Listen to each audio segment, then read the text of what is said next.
Hey everyone, and welcome back to The Explainer. Today, we are breaking down a wildly chaotic rescue mission that literally rewrites the rules of extinction.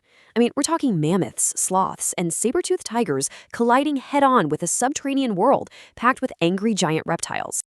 Okay, let's dive right into this. What exactly happens when Ice Age mammals stumble headfirst into the Mesozoic era? Well, as we'll see, you don't just get a clash of climates. Oh no, you get an absolute masterclass in chaotic survival. But hey, before we get to the giant dinosaurs and the boiling lava pits, we actually need to look at the mammals themselves. Because believe it or not, this entire subterranean disaster really kicked off with some incredibly relatable everyday domestic drama. Which brings us to Section 1, Prehistoric Baby Fever, a herd in crisis.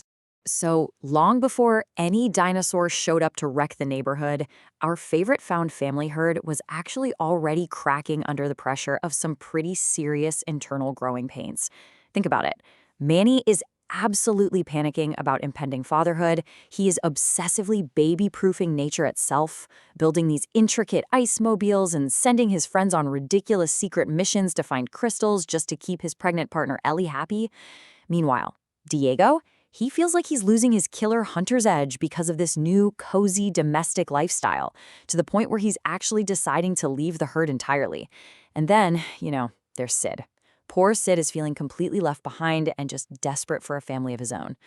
So the crucial point here is that this emotional fracture, this perfect storm of panic, lost identity, and sheer loneliness, it completely primed the herd for a massive, disastrous mistake. Moving on to Section 2, Sid's dinosaur mistake, the inciting incident. And this brings us straight to the inciting incident, where the focus shifts entirely over to Sid, our lovable but, let's be honest, incredibly naive sloth. While wandering alone and feeling totally abandoned by his friends, he accidentally stumbles into an ice cave and finds 3 massive, mysterious eggs. In a desperate attempt to build a family of his own, literally at any cost, he just immediately declares, "I'll protect and serve my egg." Here we are, Egg, Pratelli, and Yoko, one happy family.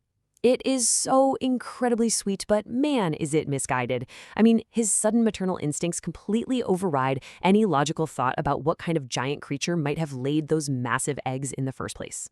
Well, those little bundles of joy inevitably hatch, and surprise, surprise, they are 3 highly destructive baby T-Rexes. Sid tries his absolute best to act like a young, inexperienced mom thinking, fresh air and playtime is exactly what they need. But within seconds, that playtime turns into absolute chaos. These little apex predators completely tear through Manny's meticulously baby-proofed playground like a hurricane, turning his safe haven into a total disaster zone, and proving that Sid is way, way over his head. All right, Section 3, Entering the Lost World, the rescue mission. The pacing ramps up instantly right here. After the real mother T-Rex returns to reclaim her babies and furiously drags Sid deep underground, the fractured herd has no choice but to reunite and mount a desperate rescue mission. They plunge directly from the familiar frozen ice age, where Manny and the rest of the herd are the undeniable heavyweights, straight into a lush, incredibly dangerous, and completely alien subterranean dinosaur world. And this brilliantly illustrates the shocking environmental shift they experience. I mean, think about it. They've literally gone from being the biggest, baddest mammals in a frozen tundra to the absolute bottom of the food chain in a humid, carnivorous jungle.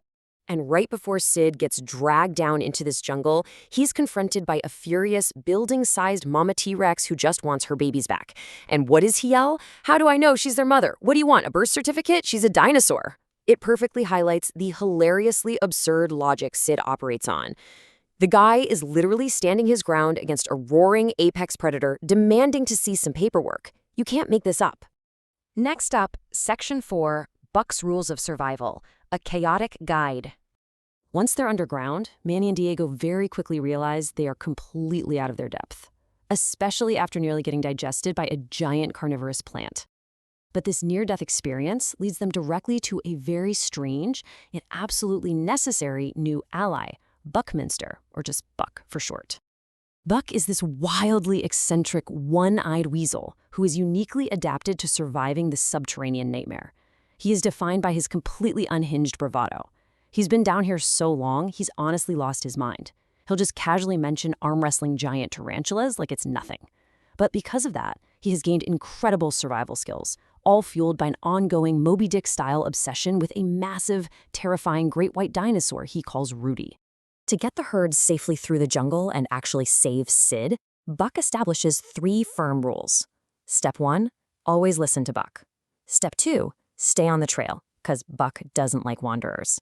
And step 3, expect the unexpected.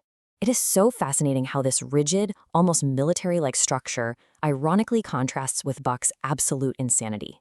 He demands strict adherence to the rules in a world that is defined by total unpredictable chaos. And guided by Buck, the obstacles they face are honestly as bizarre as they are dangerous. Take the infamous chasm of death, for example. It's not just a massive, lethal drop. It's filled with a hazardous gas that, right before it kills you, ironically induces uncontrollable, squeaky-voiced laughter. It's a perfect example of how this subterranean world brilliantly combines lethal, high-stakes danger with just absolute absurd physical comedy. Which brings us to Section 5, Escaping the Underworld, the climax. As we navigate deeper underground, the tension dramatically escalates. We are now entering the final, frantic sequence, where quite literally every single second counts to rescue Sid, protect a highly pregnant Ellie, and get everyone back to the surface in one piece. Let's track how this builds. Just look at the sheer velocity of this rescue route. We go from the carnivorous plant rescue in hour 1 straight through the intoxicating chasm of death by hour 3. Then the tension hits maximum velocity with a super intense chase sequence over a lava wall at hour 5, all culminating in the final massive showdown with the apex predator, Rudy, by hour 6. It is a relentless, fast-paced gauntlet that tests every single member of the herd to their absolute limits. And honestly, nothing captures the chaotic energy of this climax better than Buck's mindset. While commandeering a giant flying pterodactyl to save Sid from the cascading lava falls, he just gleefully asks, "Is this a shortcut filled with horrible danger? Let's hope so." The guy actively seeks out the peril. And honestly, that is exactly the kind of unhinged heroism required to survive this prehistoric underworld. Now, after all that explosive action, our heroes actually make it back, and things finally slow down with some really beautiful emotional and physical resolutions across the board. Baby Peaches is safely born, successfully expanding the mammoth family.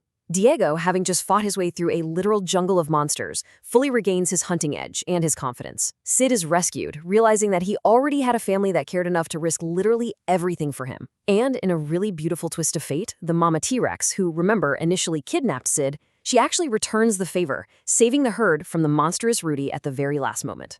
So what does this all mean? It brings us to a rather profound conclusion.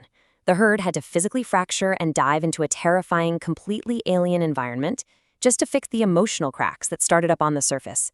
Sometimes you have to journey into the absolute unknown to truly realize the value of what you already have at home.